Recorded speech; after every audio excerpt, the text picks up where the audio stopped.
and welcome. My name is Heroine Bob and welcome to Bob Buys. For this video, I am going to do some more listing. I have accumulated what resellers like to call a death pile, and that is inventory that we have purchased for resale that we just never bothered to list. And unfortunately, people can't buy things that they don't know is for sale. If you are new here, I am a part-time reseller in the state of Virginia. You can just call me Bob. And I am going through all of my items, showing you guys what they are, what I'm listing today. I have pared it down to 5 items every time I do these videos because, again, I do work a full-time job. I am a part-time reseller. I also am a Twitch partner, so I stream as well regularly. Plus I have a reselling business and I make YouTube videos. So I have a lot going on, and 5 just seemed a little bit more manageable to me. I'm going to talk about a little bit about the item, why I bought it, what I bought it for, as well as what I think I could get for it as well.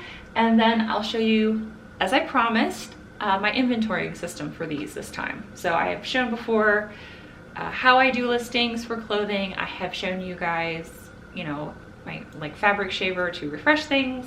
I've shown my little listing board, and now I'm going to actually show you how I inventory them in this one.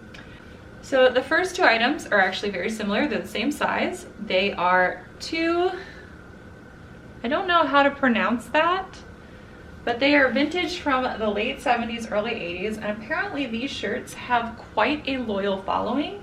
It's Viella. So if you see Viella, I would recommend picking it up. These are cotton wool blends. I think they're both cotton wool blends. Yeah, they're cotton wool blends, which we all know that wool automatically makes things a little bit more valuable. They sell pretty consistently on eBay for $20 to $30, and they still, a year later, sell consistently on eBay for $20 to $30. So I definitely need to get these listed because it's not going to be cold forever here. This next item was admittedly a very bad buy for me. I bought this when I first started trying to source clothes from the thrift store before I really knew or understood anything. And this is a Land's End piece. I just thought it was a pretty picnic print button down. This is a men's medium, and it's, I don't know, I can probably get maybe 10 to 15 if it ever sells, but I'm just gonna take some good pictures and hope someone also really likes this primary plaid print and cross my fingers. This is a beautiful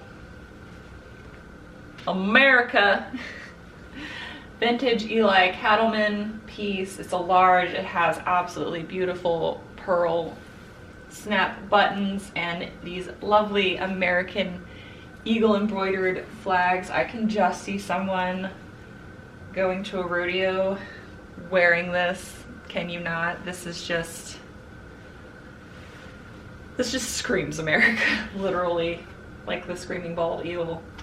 But I honestly don't know what I can get for this. I'm guessing like 20, 25. It's just really cool.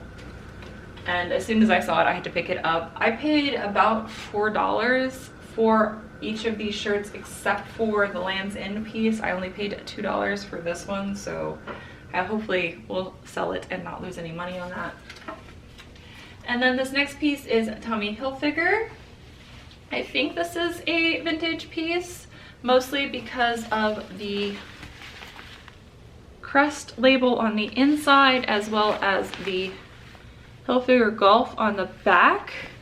This is an XL. It's a really good size piece. It has this zip with this snap flap in the front, and again it has that really loud patch on the back. I'm hoping I can get 30 for this. We will see. It also has like the kangaroo pouch as well on the side, and it closes with snaps as well. So it's just a really neat vintage piece, and I'm guessing this is like from the 90s. So, because if you're wondering why I'm guessing from the late 90s, early 2000s, is because of this chesticle vertical stripe that was very big during that time. So let's go ahead and I'm going to take photographs of this, and then I will show you guys how I do my inventory. So my helper has decided she needs to come hang out with me and also get into everything. Hi, baby girl. So let me show you guys how I actually inventory everything. So I have photographed this. And I have also done the measurements, as you guys can't see because of Moxie, but I've done my measurement photo as well that shows the sleeve. So I show the sleeve length, the chest, pit to pit, and also from top of shoulder to the bottom hem. And so now I'm going to put it in a poly bag. These are the Amazon compliant poly bags. They have the choking warning on the front. Again, I do sell on Amazon, so I do typically order these ones exclusively. I do have them linked in the description box down below if it's something you're interested in. It's a mixed size lot of about 400 pieces, so I go through one of those a year. And take this, put it in the baggie.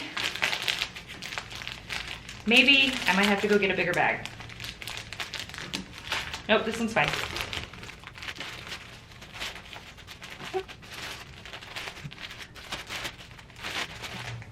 All right, put it in a baggie. I then take one of my business cards. I write thank you on the back of it and I put it in here. It has my socials on it as well. I am honestly using my business cards because they're my old business cards and I'm just trying to get use out of them. I am going to order new ones when those run out that have updated social information. But peel this off, put this on,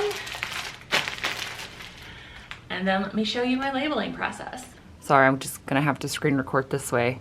So I use the Maestro label designer to do my inventory labels. And as you can see, I've already set up the template for 4 inches by 1 inches. And then what I go over here do is add a text box and add text box to design.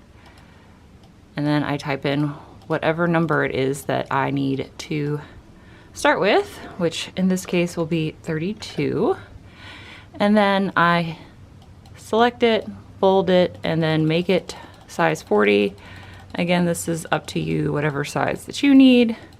This is the size that I need. And then I center it and I move it down here into the printable area.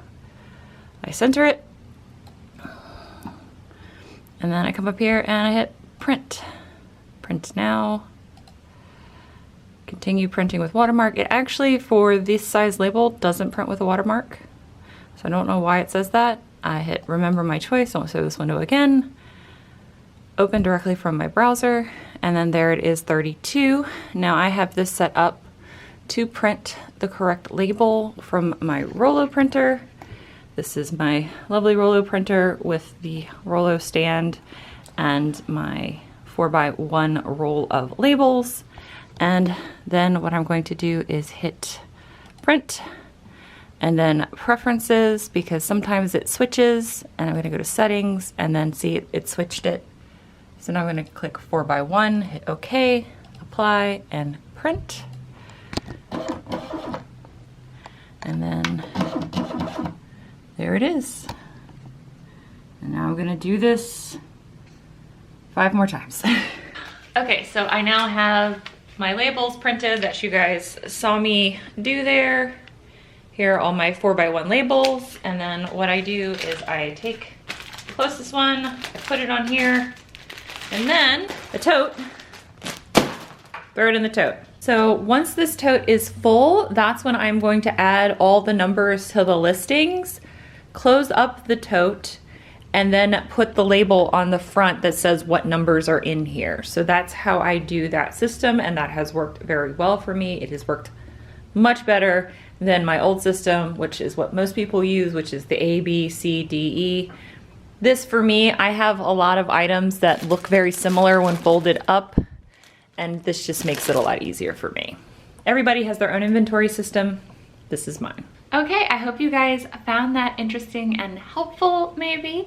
And this is where I started with my listings, and this is where I ended. So I have another 5 items out of my inventory pile and into my hopeful money pile, and I am really happy with the progress I have made so far. I hope you guys have found these interesting, and I will see you in the next video. Bye! Bye. By the way, Moxie is currently using my clothing death pile as a napping place. She's very upset that I have disturbed her nap. You cute though. You with your derpy lazy eyeball.